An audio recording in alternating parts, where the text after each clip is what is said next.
The observation deck of Kasara, 9 hummed with alien voices, but Queen Amara heard only silence. Below her, through reinforced glass that could withstand starship weaponry, the training arena sprawled across 200 meters of bare metal floor. Her daughter stood among 11 other human recruits, dwarfed by the Vrexian shock troops surrounding them. Amara's hands tightened on the railing. She had negotiated this alliance for 3 years. The Vrexian Empire controlled 40% of known space, their warriors bred for combat across 18 generations. Humanity needed this partnership. Earth needed it. But watching Maya down there, barely 19 and looking impossibly small next to the 8-foot-tall Vrexians, Amara wondered what price peace truly demanded. Warcast Theron stepped into the arena's center. The Vrexian commander's crimson armor caught the overhead lights, throwing blood-colored shadows across the floor. His voice boomed through the speakers. "Honored guests, today marks unity between our peoples. Strength shared is strength multiplied." Amara knew political theater when she heard it. Beside her, Ambassador Chen shifted uncomfortably. "Your Majesty, perhaps we should—" "Wait," Amara said. Theron raised one clawed hand. "To honor this occasion, we modify tradition. No training blades, no protective gear. Real combat, real growth." His lipless mouth split into what might have been a smile. Full contact sparring, first blood or submission. The human recruits exchanged glances. Maya's face remained perfectly still, but Amara saw her daughter's jaw tighten.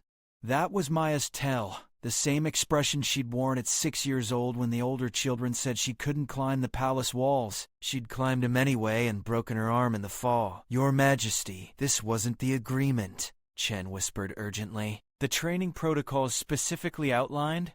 "I know what they outlined." Below, a Vrexian warrior stepped forward. Krell. Amara had reviewed all their files. Krell stood 8.5 feet tall, his body a sculpture of muscle and genetically enhanced bone density. He'd killed 17 enemy combatants in the border wars, 12 with his bare hands. He pointed at Maya. "No," Amara breathed. Maya walked forward. She moved like liquid, the way her instructors had trained her, conserving energy in every step. She wore standard training gear, light fabric that allowed movement but offered zero protection. Krell's hide was natural armor, thick enough to turn small caliber rounds. The arena fell silent. Somewhere behind Amara, a Vrexian dignitary laughed. Theron's voice crackled through the speakers. "Begin." Krell moved with terrible speed for something so large. His first strike caught Maya in the ribs, lifting her off her feet and sending her sprawling across the metal floor. Amara heard the impact even through the glass. Maya rolled, came up gasping. Blood trickled from her mouth. "Stop this," Amara said to the station commander, a neutral Galactic Council appointee named Vorash. "Stop it now." Vorash's 3 eyes blinked in sequence. "Queen Amara, I cannot interfere with cultural tradition. The Vrexian training methods have produced the finest warriors in known space. Your people agreed to learn from them. We agreed to training, not execution. Your daughter has not submitted. She fights on." Maya did fight on. She'd found her feet again, circling Krell with her hands raised in a defensive stance that looked pathetic against his bulk. He feinted left, struck right, his clawed hand raked across her shoulder, shredding fabric and skin. Maya stumbled but didn't fall. Krell spoke in the Vrexian tongue, his words translated by the arena's systems. "This is human strength? This is what comes to learn from us? Weak, fragile, prey species playing at war." He kicked her. The blow caught Maya in the chest and sent her sliding backward, leaving a streak of red on the metal floor. "Enough!" Amara's voice cut through the observation deck. "I'm ordering this stopped." Theron's image appeared on the viewing screen, his expression unreadable. "Queen Amara, with respect, your daughter entered the arena of her own choice. To remove her now would be the highest dishonor in our culture. You would mark all humans as cowards. I would mark us as sane. Would you? Or would you mark your daughter as unworthy of the warrior's path she chose?" Amara looked down. Maya had risen again, one arm wrapped around her ribs, breathing in short, sharp gasps. Blood covered her training clothes, but her eyes, Her eyes burned with something Amara recognized. Maya wasn't looking at Krell with fear. She was looking at him with calculation. "Your Majesty," Chen said quietly, "if we pull her now, the Alliance, damn the Alliance." But even as Amara said it, she thought of Earth, of the Vrexian fleet that could turn humanity's homeworld into ash, of the 100 million people who'd voted to trust her judgment, of the future that depended on this moment. She forced herself to watch. Maya dodged the next strike, barely. Krell's fist passed close enough to ruffle her hair. She countered with a quick jab to his throat, a strike that would have dropped a human opponent. It didn't even make Krell blink. He grabbed her arm, twisted, and Amara heard the crack of breaking bone even through the reinforced glass. Maya screamed. The sound cut through every political calculation, every strategic consideration, every careful reason Amara had built this alliance. That was her daughter screaming. Krell released her. Maya collapsed, cradling her broken arm against her chest. "Submit," Krell said. "Acknowledge human weakness." Maya looked up at him. Then slowly, impossibly, she stood. "No," she said. Krell hit her again. This time she fell and didn't rise. The Vrexian warrior stood over her waiting. 5 seconds passed. 10. Maya's chest rose and fell in ragged breaths, but she didn't move. Theron's voice echoed through the arena.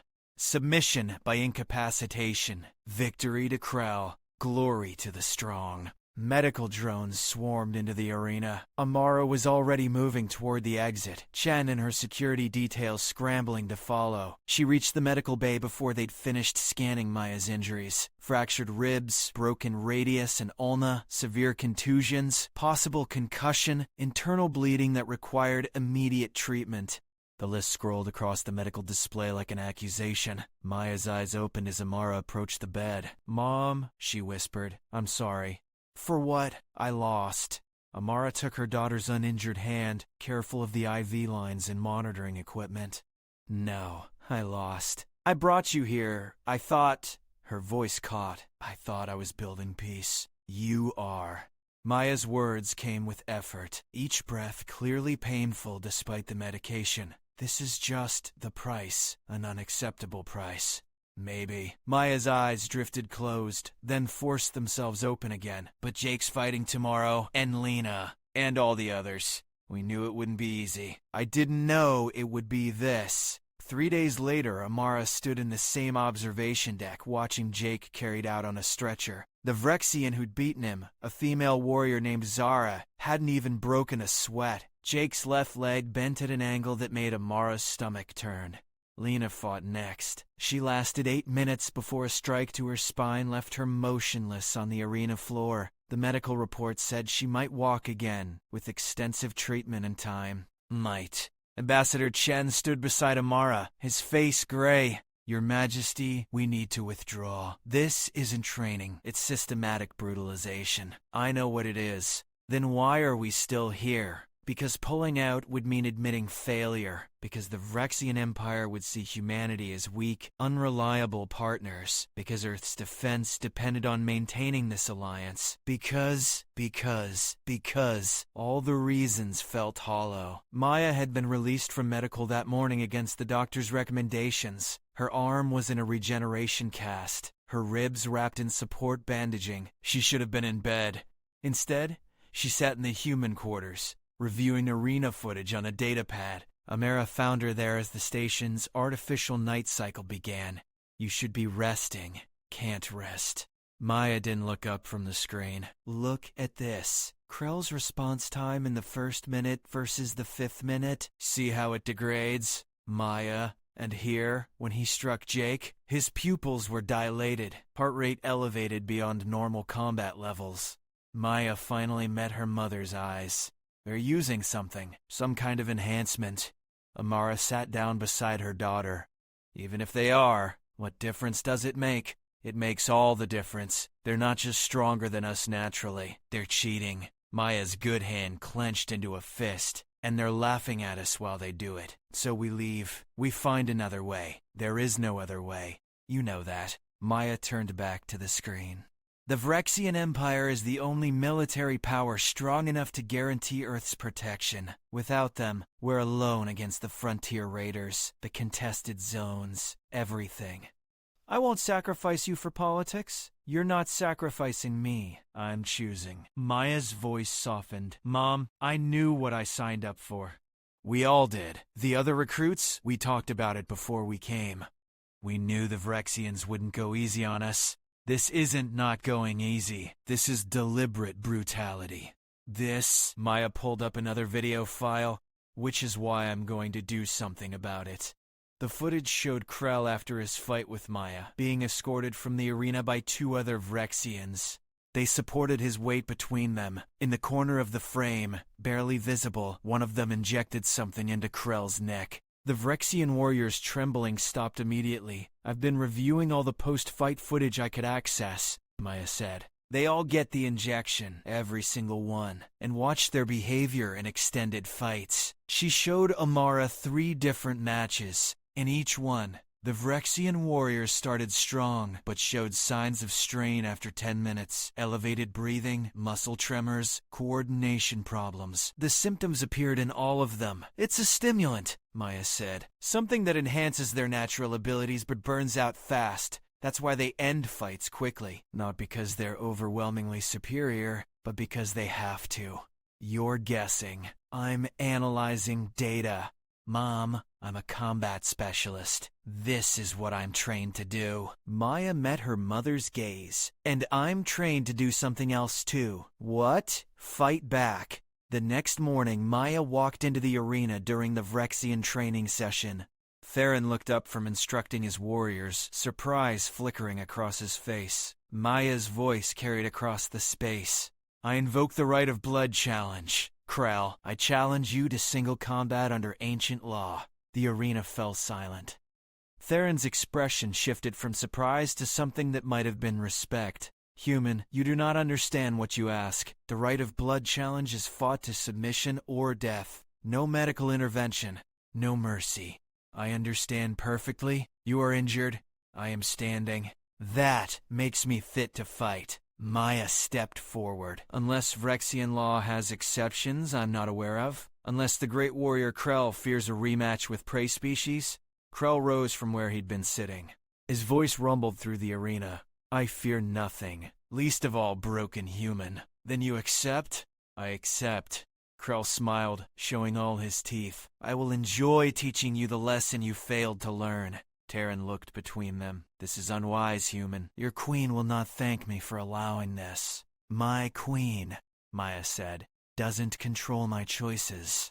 In the observation deck, Amara watched her daughter's words echo through the speakers and felt her heart break. Chen stood beside her, silent for once.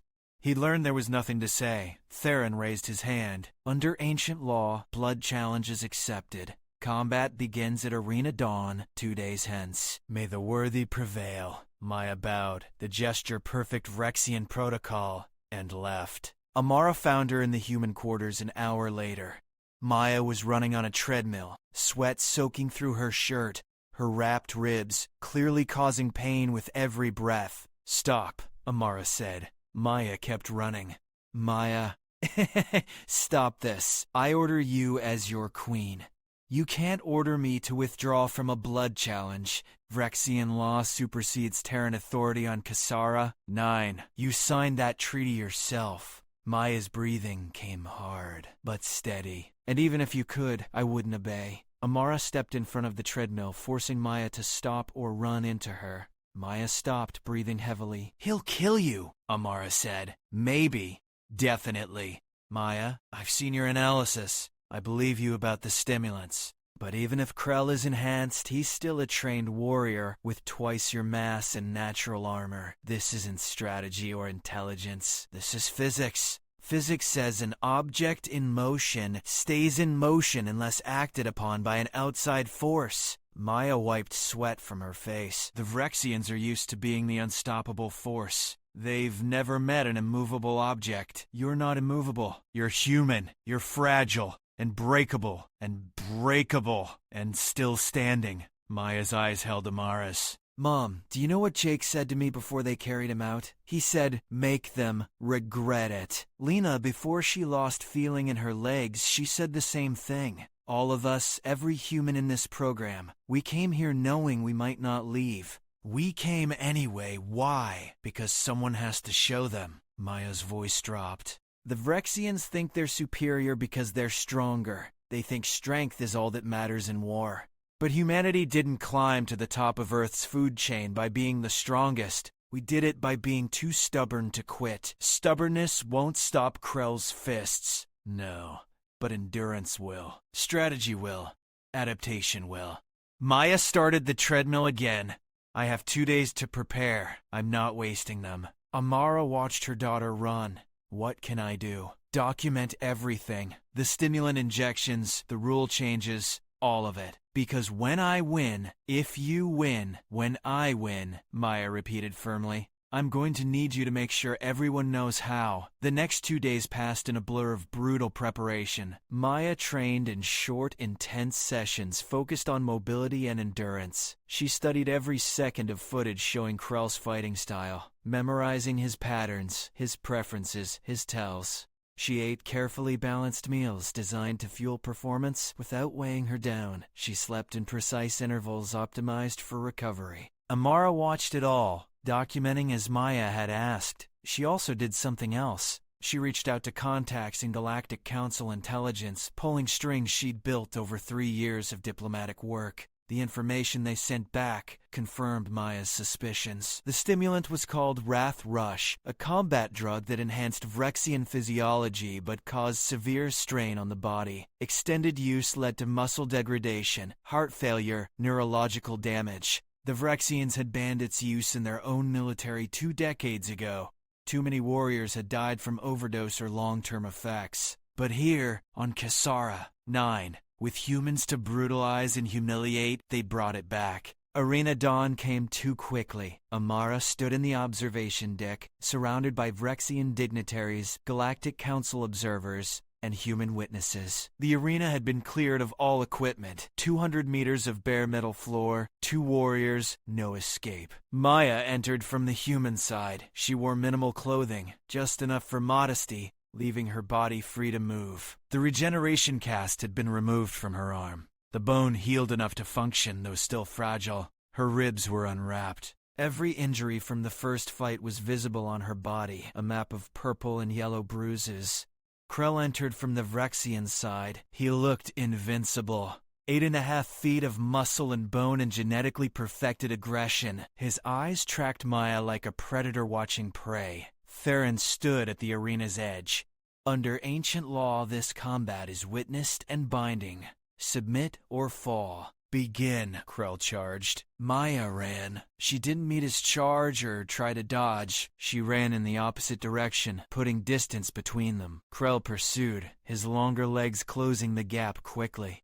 Maya juked left, then right, using her smaller size to change direction faster than Krell could adjust. In the observation deck, a Vrexian dignitary laughed. The human runs like prey. Amara said nothing. She'd seen this before, watching Maya train. Her daughter had a plan. Krell caught up with her at the 20-meter mark. His hand swept out to grab her. Maya dropped into a slide, passing under his reach, her momentum carrying her past him. She came up behind him and struck at the back of his knee, aiming for the joint. The blow barely staggered him. Krell spun with frightening speed, his backhand catching Maya across the face. She rolled with the impact, converting the energy into distance, coming up 5 meters away. Blood poured from her nose. She spat red onto the metal floor and kept moving. For 5 minutes it continued. Krell chasing, Maya evading, landing quick strikes when she could but never standing still long enough for Krell to land a solid hit. The Vrexian warrior's breathing grew heavier. His movements, initially precise and controlled, became wider, more aggressive. She's making him angry, Chen said quietly beside Amara, making him waste energy. She's making him prove himself, Amara replied. Vrexian culture values strength. He can't just beat her. He has to dominate her, crush her, make an example. But she won't let him. No, she won't. At the 10-minute mark, Krell finally trapped Maya against the arena wall. His fist came at her head like a battering ram. Maya dropped flat, and Krell's hand struck the reinforced wall hard enough to dent it. He howled in pain and rage. Maya was already moving, driving her elbow into his exposed ribs. Once, twice, 3 times in rapid succession. Krell grabbed for her, caught her shoulder, lifted her off her feet, and slammed her into the wall. The impact drove the air from Maya's lungs. Krell held her pinned, his face inches from hers. "Submit, human. End this foolishness." Maya head-butted him. The blow split her forehead open and did minimal damage to Krell's armored face, but it surprised him enough that his grip loosened. Maya dropped, rolled between his legs, and drove her heel into the back of his other knee as she came up. This time, Krell staggered, just slightly, just enough to show the stimulant was wearing off. 15 minutes. 20. The fight devolved into a brutal chase, Krell hunting Maya around the arena while she struck and evaded. Every blow Maya landed was precise, targeted at joints and soft tissue, designed to accumulate damage rather than end the fight quickly. Krell's strikes, when they landed, were devastating. Maya's ribs broke again, her arm fractured in a new place. Blood poured from a dozen cuts and contusions, but she didn't stop moving. At 25 minutes, Krell's left leg gave out. He caught himself, but the tremor was visible. His breathing came in ragged gasps. Sweat poured down his body despite the cool arena temperature. Maya circled him, limping now, one arm hanging useless. Her face was unrecognizable under the blood and swelling, but her eyes were clear and focused. "Submit," she said. "The stimulant is failing. Your body is breaking down. Submit, and I'll let you live." "Never." Krell charged again, but it was a shadow of his earlier speed. Maya sidestepped, and Krell crashed into nothing, his momentum carrying him forward until he stumbled. Maya struck, not his body this time, his neck, the exact spot where she'd seen the injection in the footage. Her fist, small and human and weak by Vrexian standards, hit with every ounce of strength she had left. Krell made a choking sound. His hand went to his neck and Maya saw it. The tremor, the same tremor all the Vrexian warriors showed when the wrath rush wore off. She pressed the attack, quick jabs to the throat, disrupting his breathing, strikes to the solar plexus. Not trying to overpower him, but to outlast him. To be the object still in motion when the outside force stopped acting. 30 minutes. Krell swung at her and missed. Swung again, and his arm moved slow, telegraphed, like he was fighting through water. Maya ducked under it and drove her knee into his midsection. Krell fell to one knee. The arena had gone silent. No one laughed now. No one moved. 200 pairs of eyes watched the impossible unfold. Maya circled behind Krell. She was barely able to stand herself, her body held together by will and adrenaline and nothing else. But she was standing. Krell was kneeling. "Submit," she said again. Krell tried to rise. His leg buckled. He fell forward, caught himself with both hands on the arena floor. His whole body shook. "Submit." "I?" Krell's voice failed. He coughed, blood speckling the metal floor. The stimulant had burned through him, leaving muscle damage and stress fractures, and a heart working overtime to keep him conscious. Maya placed her foot on his back, light pressure, symbolic rather than forceful. The ancient Vrexian gesture of victory. Krell's arms gave out. He collapsed completely, his cheek against the cold metal, breathing in shallow gasps. Theron's voice echoed through the arena, stunned and quiet. Submission by incapacitation. Victory to the human. Maya of Earth. Maya stood over Krell for 3 seconds. Then her legs folded and she collapsed beside him. Medical drones swarmed both fighters. Amara was already moving, her security detail struggling to keep up as she ran for the arena entrance. She reached Maya as the drones were loading her onto a hover stretcher. Her daughter's eyes opened, unfocused and pain-filled. "Did I win?" Maya whispered. "You won." "Good." Maya's eyes drifted closed. "Document everything?" "I already have." The medical bay took them both, Maya and Krell, placing them in separate treatment rooms. Amara stood between them, watching through observation windows as machines worked to save both warriors. Theron approached her, his expression unreadable. Queen Amara, your daughter fought with honor. My daughter fought drugged opponents and was lied to about the rules of engagement. Amara turned to face him. I have documentation of every Wrath Rush injection, every rule change, every illegal modification to the agreed training protocols. Theron's eyes narrowed. You accuse.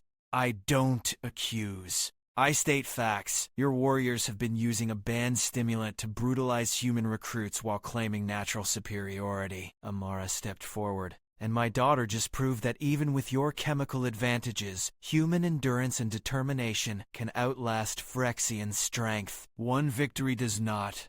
One victory proves the lie. Amara's voice cut through the medical bay like a blade. You wanted to show humanity our place, to prove we were weak, unworthy of partnership. Instead, you've shown that Vrexian superiority is built on drugs and deception. Theron's hand moved toward his weapon. Amara's security detail tensed. For a moment, the medical bay balanced on the edge of violence. Then Theron's hand fell. What do you want? The truth. Broadcast to the Galactic Council. Admission of the Wrath Rush usage. Public apology to every human recruit who was injured. Impossible. The Empire would never. The Empire will, or I release the documentation myself. And I'll make sure every species in known space sees how the mighty Vrexians need performance enhancers to beat unarmed human teenagers. Amara smiled, cold and sharp. How do you think that will affect your reputation? Theron said nothing for a long moment. Then, quietly, you've made your point, Queen Amara. No, my daughter made the point. I'm just making sure everyone understands it. 3 days later, Amara stood in the same observation deck, but the scene below had changed. The arena was filled with both human and Vrexian recruits, training together, but under new protocols. Protective gear, regulated contact, actual instruction rather than brutalization. Theron had made his public statement, though he'd couched it in language about overzealous training methods and unfortunate misunderstandings. The Galactic Council had censured the Vrexian Empire.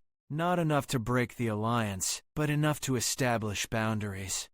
Maya stood beside her mother, one arm still in a regeneration cast, moving carefully, but moving. Below, Jake was practicing combat forms with a Vrexian instructor who corrected his technique rather than simply overpowering him. Think it'll last? Maya asked. The alliance? Probably. The new training protocols? Definitely. You made them respect us. I made them fear us a little. Maya smiled, then winced as it pulled at her healing face. There's a difference between respect and fear. Not as much as you'd think. Amara put her arm around her daughter's shoulders, careful of injuries. You know what the Vrexian recruits are calling you? What? Unbreakable. In their language, it translates to something like the thing that bends but never shatters. Maya watched the training below. I broke plenty. Ribs, arm, probably some internal organs I'm not supposed to know about. But you didn't shatter, and that's what terrifies them. Amara squeezed gently. They're used to overwhelming force deciding battles. The idea that something can absorb that force, endure it, outlast it, that's alien to them. Good. Let them learn. Let the whole galaxy learn. Maya's voice hardened. Humanity isn't the strongest species. We're not the fastest or the smartest or the most advanced, but we're the species that gets knocked down and stands back up. Every single time. In the arena below, a Vrexian warrior helped Jake to his feet after a particularly hard fall. The gesture was small, almost unnoticeable, but it was there. Respect, earned in blood and pain, and stubborn refusal to quit. Amara watched her daughter watch the training, saw the fierce pride and determination that had carried Maya through the fight with Krell, and felt something shift in her understanding of what it meant to be human. They weren't conquerors. They weren't natural warriors. They were survivors, adapters, the species that found a way or made one. And that, Amara realized, was more dangerous than any amount of raw strength could ever be. Come on, she said to Maya. Medical says you need another round of treatment. I need to review tomorrow's training schedules. You need to heal. I'll heal while I work. But Maya followed her mother toward the exit anyway, limping but moving under her own power. Behind them, the training continued. Human and Vrexian, working together now, learning from each other.